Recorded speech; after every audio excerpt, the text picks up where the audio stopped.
begin today's program in the United States, where the attention has been on the U.S. Senate hearings for Amy Coney Barrett, President Trump's Supreme Court nominee. The Republicans, who currently hold a slim majority in the U.S. Senate, are now trying to confirm Barrett's appointment in the next 2 weeks before the vote on November 3rd for the presidential election. The 48-year-old conservative jurist vowed to judge legal cases impartially, but her selection, so close to presidential election, has sparked a fierce political battle, as her approval would cement a 6-3 conservative majority on the 9-member court. Meanwhile, President Trump stepped up his campaign sorties after recovery from COVID-19. How will his choice for Supreme Court justice and his COVID-19 illness influence votes? Let's talk to our panelists, all from the U.S.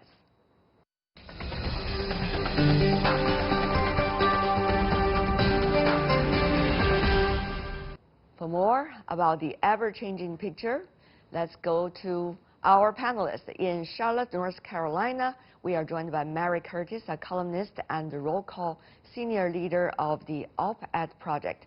In Iowa City, Professor Timothy Hagel, professor of political science from University of Iowa. In Washington, D.C., Brandon Andrews, entrepreneur and former Hill staffer. It's wonderful to see the three of you once again. Tell me more, Professor Hagel, how this is likely to proceed as we speak. The hearing and then a vote, and then what else? Well, the hearings, of course, go on Tuesday and Wednesday. The second round is on Wednesday.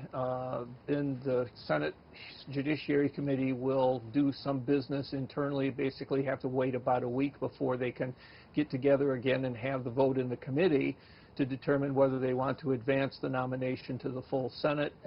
There's some question procedurally as to whether there will be enough Democrats there to have a quorum so that they can actually have a vote along those lines. And if they do, then they'll advance the vote to the full Senate. If not, there may be some other procedural ways to bring that nomination to the full Senate, and eventually that will happen too. Basically, we won't know for sure until the end of October as far as whether the nomination is going to have a vote before the election, so it's going to be very close. So, Mr. Andrews, will this likely to happen before the election? It's very, very difficult for Democrats to stop the process, if not impossible at this point. They can certainly slow it down. I think the fact that there are a couple of Republican members, and we'll see if that number changes as we get closer to the election. There are several Republicans who are in very tough races, and that may impact their feelings about this SCOTUS nomination moving forward during a presidential election. But at this point, there's very little that Democrats can actually do to stop it. If they were able to get a couple other Republicans to potentially not show up at the committee, or potentially to raise some kind of point of order once the nomination moves forward to the floor of the Senate, they could certainly slow it down or stop it. But with the numbers now, it's pretty much impossible. Ms. Curtis, tell me, how do you see this procedure about confirming a Chief Justice vis-a-vis the process leading up to the presidential election? How they intertwined, and which is likely to aid which, or actually dragging the other down? This is a very interesting question. Those Republican senators who are in tight races, such as, say, Senator Lindsey Graham of South Carolina, who is, the Judiciary chairman, who is considering and questioning Judge Barrett, he feels that it will bring home those Republican voters that may have some doubts about the style of President Trump, but they will be very heartened that he is delivering on these conservative justices. On the other hand, you have senators in swing states, more swing states, like Senator Susan Collins of Maine, a Republican who is also in a tough race, and she needs some, Democrats and independents to come on her side to win that election. And so she's in a little more precarious spot. So it really is different. Now, on the other hand, Democrats basically knows there really is not much that they can do about it, but they are hoping that it will bring their voters to the polls and motivate them, because they'll be so angry that this nomination is being pushed forward so quickly when the Senate is not doing any COVID relief, the Congress isn't, and when it's so different from how it was treated when President Obama, that he nominated Merrick Garland at the end of his, his presidency, and the Republicans held it up. So they're hoping that will motivate their voters. I do notice that Judge Barrett has been trying to hide herself somewhat, or being ambiguous about certain thorny issues, for example, about gay marriage, about abortion rights, and also about voting rights, and then about Affordable Care Act. All of these, of course, are very crucial topics for the upcoming presidential election. So how does that work? Why would she do that? Is that really going to help her for her confirmation? What about for the other two political candidates for the president? Professor Hagel, help me to understand all of this. In terms of judicial nominees, and particularly those at the Supreme Court level, we really don't expect them to weigh in on how they would vote in any particular case. In fact, and this is what Judge Barrett has said repeatedly in her hearings, in her question and answer sessions, is that it's inappropriate for judges to do that. And it's often referred to as the Ginsburg rule, because Justice Ginsburg in her confirmation hearings indicated that she would not give any hint or clue as to how she would vote on any particular case. Of course, justices or justice nominees have been doing that well before Ginsburg, but as Judge Barrett indicated, Justice Ginsburg, or then Judge Ginsburg, indicated it in a very articulate and very precise way. And so that's how it's often referred to. So that's appropriate for her to not give any particular answers. It's not really dodging, and it's not refusing to answer. As far as the thorny issue question, well, those happen to be the questions. And even on a few times when some of the senators asked other questions about other types of cases, she would say, Judge Barrett would say, no, I can't really go down that. That's a hypothetical. I need to avoid answering that kind of thing. So that's not unusual. What has to happen is that the senators need to question her on things like her judicial philosophy, but also any writings that she's had. And they've done that to a certain extent in terms of dissents that she's maybe had, or opinions that she's written from one sort or another. And as a result, they can go ahead and talk about those kinds of things rather than specific cases that might come before the court if Barrett is confirmed. What's going to happen to the Chief Justice, and therefore to the so-called the 9 system, the Chief Justices, how they are ideologically going to be divided? Whether this time we're going to see, if Judge Barrett is going to be confirmed, that's going to be, many suppose, 3 to 6. So very different picture compared to a few years ago. That's why people are paying so much attention to this. Mr. Andrews, how about the debate within the United States? Is that likely to be the angle? And how is that mixed up with the, shall we say, the drama of the presidential election, also concerning ideology, concerning political philosophy? Well, that's a great question, Tian. If Amy Coney Barrett is confirmed to the Supreme Court, it would solidify a conservative majority for a significant amount of time, because many of the conservative members of the court that were recently confirmed are fairly young, and so you can expect them all to be serving for potentially 20, 30, even potentially 30 years. Some people would see that as justification for the Republican Party making this trade-off with Donald Trump, someone who in many regards has taken the party in a much different direction, a direction that a lot of Republicans even don't agree with. The other piece is, if you're a Democrat, you're now thinking about, okay, there's 9 justices, but there's nothing in the U.S. Constitution that says that there has to be 9 justices. There's been fluctuations in terms of the numbers and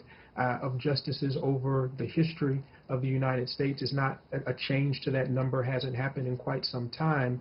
And quite frankly, I think when it comes to Supreme Court justices at this point, whether it's confirming during a election year or just appointing them more generally, the political treat that's there, it's so tempting for politicians to not have the broader interest of the country at mind when making these recommendations to the court, and think, what can I do for my party? Right. And so I think some reform is definitely going to be advocated for moving forward. Professor Hagel, how do you see that question? The interests of the country, it really ups to interpretation, isn't it, particularly at this stage? You know, it's hard to say as far as the interest side of things goes. As far as the court packing side of things, which means adding members to the Supreme Court, and Mr. Andos is absolutely correct in terms of that number is not set by the Constitution. It's something that Congress sets and it can change it, but it's also been at 9 for about 150 years, and so there's a lot of history behind it. And so the question is, well, if that number is changed, is it really in the country's interest to have a balanced court? Well, to some extent it is, but on the other hand, that balance on the court changes over time. Sometimes it's very slow change, but it does changes. 50 years ago, the liberals had a solid majority and moved the court to the left and moved the law to the left, and liberals, of course, like that. Then it swung back to the middle, kind of back and forth a little bit over the intervening years, and now there's this potential to have a conservative majority, and a little bit more reliable conservative majority, because to a certain extent, Chief Justice Roberts and even Justice Gorsuch sometimes vote with the liberals, so you can never be 100% sure how it's going to go. And so in that sense, when you're talking about the interests of the country, one thing that's often important is to have an independent judiciary, and some concerns about having additional members join the court just to have that balance is whether it really destroys that independence, because it's not just a matter of having balance, that certainly if Democrats wanted to pack the court, so to speak, that it would be perhaps enough to make sure that they had liberal majorities for issues that came before the court, and that's something that's fine to have the balance shift to a different side from conservative to liberal, and that's certainly going to happen at some time in the future, even with 9 justices. But the question is if you do it just for purely political reasons in the short term, well, then Republicans do the same thing when they get power again.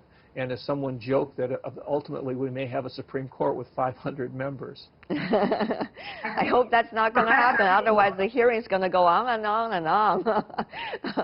Ms. Curtis, Professor Hagel makes a really good point, because what is lost is the public's confidence in an independent judiciary. And President Trump has said, my judges, a Trump judge, an Obama judge, a Bush judge, and the judges themselves, including Chief Justice John Roberts, would like to say we're all just the judges and we look at the cases and decide. But people are becoming losing some of that confidence. And when you lose that confidence in the independent judiciary, then that's a problem. The three of you are much more experienced and knowledge about the judicial system in your country and the balance of power. But I'm asking you also about the same question. You know, have you seen something like this before? Can we have an earlier anchor to compare to what it is today? How are things resolved earlier, and how much light would they help us to find at the end of the tunnel during this process? A dramatic period of time, certainly in American politics as a whole. Professor Hagel, tapping into your professorial expertise. It's not sure that it's going to resolve itself that quickly, but we have had a number of times in the past where things have been very intense for one reason or another, and I mentioned the court packing idea of adding justices to the court. So back in the late 30s, that Franklin Delano Roosevelt, FDR, tried to do legislation to get us out of the Depression, and it kept getting overturned by the Supreme Court. And that he came up with the idea of adding justices to the court that would side with him on the legislation so he could get the country moving in the way he wanted to. Well, that idea fell through. The Senate didn't like it, and eventually a couple of justices started changing their votes, and things progressed the way that he wanted to, and the idea was dropped.